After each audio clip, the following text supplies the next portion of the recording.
உங்களுடைய வாழ்க்கையில் எதையாவது நீங்கள் முடிவெடுக்க வேண்டும் என்றால், உங்களுடைய வாழ்க்கையில் எதையாவது தேர்ந்தெடுக்க வேண்டும் என்றால், யாரிடத்தில் கேட்பது, எதை கொண்டு முடிவு செய்வது என்ற குழப்பம் என்றால், ரசூலுல்லாஹி ஸல்லல்லாஹு அலைஹி வஸல்லம் அவர்கள் சொன்னார்கள், இதா ஹம்ம பில் அம்ரி ஃபல்யர்கஅ ரக்அத்தைனி, 2 ரக்அத் தொழுது விட்டு, ஃபர்தான தொழுகை இல்லாத 2 ரக்அத் தொழுது விட்டு அல்லாஹ்வை அழையுங்கள். சுப்ஹானல்லாஹ். தேர்ந்தெடுப்பை அவனிடத்திலே கேளுங்கள். நீங்கள் அறியாதவர்கள், அவன்தான் அறிந்தவன் எல்லாவற்றையும். எது உங்களுக்கு நலவு, எது உங்களுக்கு தீமை என்பதை நீ அறிய மாட்டாய், அல்லாஹ் அறிந்தவன். அவனிடத்திலே முறையிடுங்கள். அல்லாஹும்ம இன்னி அஸ்தகீருக பிஇல்மிக், யா அல்லாஹ் உன் அறிவை கொண்டு உன்னிடத்திலே நலவை தேடுகிறேன். வ அஸ்தக்திருக பிகுத்ரத்திக், உன்னுடைய ஆற்றலை கொண்டு நான் வலிமையை கேட்கிறேன். வ அஸ்அலுக மின் ஃபضلிகல் அஸீம், உன் மகத்தான அருளிலிருந்து நான் கேட்கிறேன்.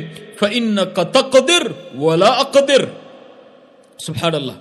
அல்லாஹ்விடத்திலே பணியுமாறு சொல்கிறார்கள். உன் நிலைமையை சொல் அல்லாஹ்விடத்திலே. அல்லாஹும்ம ஃபஇன்னக தக்திர், யா அல்லாஹ் நீ ஆற்றல் உள்ளவன். வலா அக்திர், நான் ஆற்றல் உள்ளவன் கிடையாது.